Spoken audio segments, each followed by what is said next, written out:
A vinda do Salvador foi predita no Éden. Quando Adão e Eva ouviram pela primeira vez a promessa, aguardavam-lhe o pronto cumprimento. Mas o cumprimento da promessa demorava. Aqueles que primeiro a receberam, morreram sem o ver. Desde os dias de Enoque, a promessa foi repetida por meio de patriarcas e profetas, mantendo viva a esperança de seu aparecimento, e todavia ele não vinha. A profecia de Daniel revelou o tempo de seu advento, mas nem todos interpretavam corretamente a mensagem. Mas, como as estrelas no vasto circuito de sua indicada órbita, os desígnios de Deus não conhecem adiantamento nem tardança. Vindo a plenitude dos tempos, Deus enviou seu Filho. Gálatas 4:4. Chegara a plenitude dos tempos. A humanidade, tornando-se mais degradada através dos séculos de transgressão, pedia a vinda do Redentor.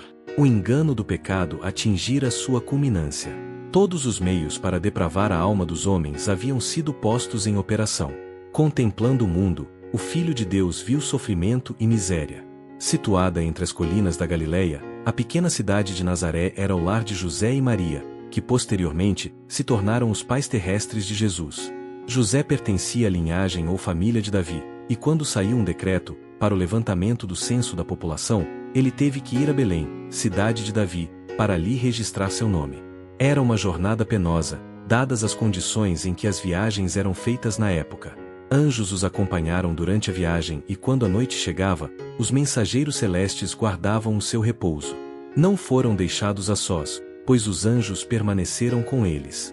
Maria, que acompanhava seu esposo, sentia-se extremamente fatigada, ao subir a colina na qual Belém se localizava. E como desejava um lugar confortável onde pudesse repousar. Mas as hospedarias estavam todas lotadas. Os ricos e orgulhosos estavam bem hospedados, enquanto aqueles humildes viajantes tiveram que encontrar descanso em uma rude estrebaria. Ali, naquela pobre estrebaria, nasceu Jesus, o Salvador, e foi colocado em uma manjedoura. O Filho do Altíssimo, aquele cuja presença havia inundado as cortes celestiais com sua glória, repousava em um rude berço. Nos campos em que o jovem Davi guardara seus rebanhos, havia ainda pastores vigiando durante a noite. Eram homens piedosos, e enquanto cuidavam das ovelhas, conversavam a respeito do Salvador prometido, e oravam tão sinceramente por sua vinda, que Deus enviou-lhes brilhantes mensageiros desde o seu trono de luz, para lhes contar a respeito das boas novas. E eis que um anjo do Senhor veio sobre eles, e a glória do Senhor os cercou de resplendor, e tiveram grande temor. E o anjo lhes disse: Não temais, porque eis aqui, vos trago novas de grande alegria, que será para todo o povo, pois na cidade de Davi, vos nasceu hoje o Salvador, que é Cristo, o Senhor. Lucas 2:9-11. O anjo, porém, deve prepará-los para reconhecerem o Salvador na pobreza e na humilhação. Isto vos será por sinal, diz ele, achareis o menino envolto em panos, e deitado numa manjedoura. Lucas 2:12. Ao desaparecerem os anjos, dissipou-se a luz, e mais uma vez cobriram as sombras da noite as colinas de Belém. A mais gloriosa cena que olhos humanos já contemplaram, permaneceu no entanto, na memória dos pastores. E depois que os anjos se retiraram deles para o céu, os pastores diziam entre si: Vamos até Belém, e vejamos o que é que lá sucedeu, e o que é que o Senhor nos manifestou. E foram com grande pressa, e encontraram Maria e José, e o menino deitado na manjedoura. Lucas 2:15 e 16. Partindo com grande alegria, divulgaram as coisas que tinham visto e ouvido. E todos os que o ouviram, se maravilharam do que os pastores lhes diziam. Mas Maria guardou todas estas coisas, conferindo-as em seu coração. E voltaram os pastores, glorificando e louvando a Deus. Lucas 2:18-20. Os sacerdotes e príncipes judeus não estavam preparados para receber Jesus. Sabiam que o Salvador viria em breve, mas esperavam que viesse como um rei poderoso, que traria poder e riqueza para a nação. Eram por demais orgulhosos para aceitar o Messias como um bebê indefeso. Por isso, quando Jesus nasceu, Deus não lhes revelou o grande acontecimento, mas enviou as novas de grande alegria a alguns pastores que guardavam seus rebanhos nas colinas de Belém. Cerca de 40 dias depois do nascimento de Cristo, José e Maria levaram-no a Jerusalém, para o apresentar ao Senhor. Trouxeram Jesus ao sacerdote conforme requeria a lei. Todos os dias, pais e mães traziam seus filhos, e o sacerdote nada notou de diferente em José e Maria, dos outros que vinham dedicar seus primogênitos. Para ele, eram simplesmente gente operária. Nada havia em sua aparência que atraísse a atenção, e a oferta que apresentaram era das classes mais pobres. O sacerdote fez a cerimônia de seu serviço oficial. Tomou a criança nos braços e ergueu-a perante o altar. Depois de a devolver à mãe, inscreveu o nome Jesus na lista dos primogênitos. Mal pensava ele, enquanto a criança lhe repousava nos braços, que era a majestade do céu, o Rei da Glória. Na criança viu apenas um frágil bebê. Ele não podia imaginar que tinha nos braços o Salvador do mundo. Contudo, ele poderia ter sabido, pois se tivesse sido obediente à palavra de Deus, o Senhor o teria revelado. Essa ocasião não passou sem que Cristo fosse de algum modo reconhecido. Havia em Jerusalém um homem cujo nome era Simeão, e este homem era justo e temente a Deus, e o Espírito Santo estava sobre ele. E fora-lhe revelado pelo Espírito Santo, que ele não morreria antes de ter visto o Cristo do Senhor. Lucas 2, 25 e 26. Ao entrar Simeão no templo, vê uma família apresentando o primogênito ante o sacerdote. Sua aparência revela pobreza, mas Simeão compreende as advertências do Espírito, e é profundamente impressionado, quanto a ser o menino que está sendo apresentado ao Senhor, a consolação de Israel, aquele que anelava ver. A criança fora devolvida a Maria, e ele a toma nos braços e a apresenta a Deus, enquanto sua alma é possuída de uma alegria, que nunca dantes experimentara. Ao levantar o Salvador para o céu, diz: Agora, Senhor, despedes em paz o teu servo, segundo a tua palavra, pois já os meus olhos viram a tua salvação, a qual tu preparaste perante a face de todos os povos, luz para alumiar as nações, e para a glória de teu povo Israel. Lucas 2, 29 a 32. Também Ana, uma profetisa, entrou e confirmou o testemunho de Simeão a respeito de Cristo. Ao falar Simeão, seu rosto iluminou-se com a glória de Deus, e ela derramou suas sinceras ações de graças, por lhe haver sido permitido contemplar o Cristo do Senhor. Maria, mãe de Jesus, meditava em silêncio a respeito da importante profecia de Simeão. Ao olhar o menino em seus braços, lembrou-se do que os pastores de Belém haviam dito, e seu coração transbordou de gratidão e viva esperança. No entanto, Maria não compreendia a missão de Cristo. Simeão profetizara dele como uma luz para os gentios, bem como uma glória para Israel. Deus estava procurando corrigir a estreita concepção judaica da obra do Messias. Desejava que os homens o olhassem, não somente como o libertador de Israel, mas como o redentor do mundo. Muitos anos, porém, deviam passar antes de a própria mãe de Jesus poder compreender sua missão. Deus desejava que não só os judeus, mas também outros povos, soubessem que o Messias havia chegado. Em um distante país, no Oriente, habitavam homens sábios, que haviam estudado as profecias sobre o Messias, e acreditavam que o tempo de sua vinda era chegado. Tendo nascido Jesus em Belém da Judéia, no tempo do rei Herodes, eis que uns magos vieram do Oriente a Jerusalém, dizendo: Onde está aquele que é nascido rei dos judeus?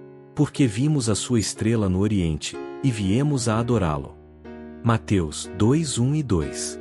Viram os magos uma luz misteriosa nos céus, naquela noite em que a glória de Deus inundara as colinas de Belém. Ao dissipar-se a luz, surgiu uma luminosa estrela que permaneceu no céu. Não era uma estrela fixa, nem um planeta, e o fenômeno despertou o mais vivo interesse. Teria acaso sido enviada, essa singular estrela como precursora do prometido? Os magos acolheram com agrado a luz da verdade enviada pelo céu. Agora era sobre eles derramada, em mais luminosos raios. Foram instruídos em sonhos a ir em busca do recém-nascido príncipe. E os magos não se puseram a caminho de mãos vazias. Era costume, a príncipes ou outras personagens de categoria, oferecer presentes como ato de homenagem, e os mais ricos dons proporcionados por aquela região, foram levados em oferta, àquele em quem haviam de ser benditas todas as famílias da terra. Era necessário viajar de noite, a fim de não perderem de vista a estrela, mas os viajantes entretinham as horas, proferindo ditos tradicionais e profecias, a respeito daquele a quem buscavam. Chegam à terra de Israel, e descem o Monte das Oliveiras, tendo à vista Jerusalém, quando eis que a estrela, que lhe servira de guia por todo o fatigante caminho, detém-se por sobre o templo, desvanecendo-se depois de algum tempo, aos seus olhos. Ansiosos, dirigem os passos para diante, esperando confiantemente, que o nascimento do Messias, fosse o jubiloso assunto de todas as bocas. São, porém, vãs suas pesquisas.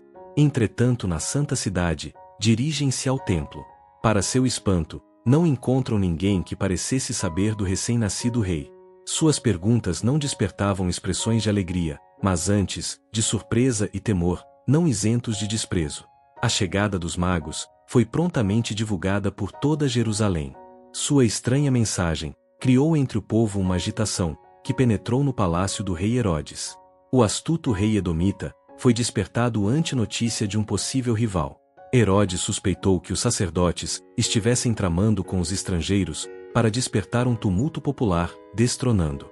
Ocultou, no entanto, sua desconfiança, decidido a estragar-lhes os planos por maior astúcia. Convocando os principais dos sacerdotes e os escribas, interrogou-os quanto aos ensinos dos livros sagrados, com relação ao lugar do nascimento do Messias. Essa indagação do usurpador do trono, e o ser feita a instâncias de estrangeiros, espicaçou o orgulho dos mestres judeus. A indiferença com que se voltaram para os rolos da profecia, irritou o ciumento tirano. Julgou que estavam buscando ocultar seu conhecimento do assunto. Com uma autoridade que não ousaram desatender, ordenou-lhes que fizessem atenta investigação e declarassem o lugar do nascimento do esperado rei.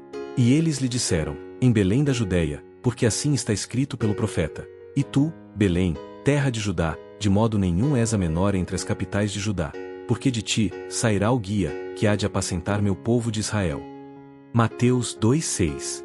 Herodes convidou então os magos a uma entrevista particular.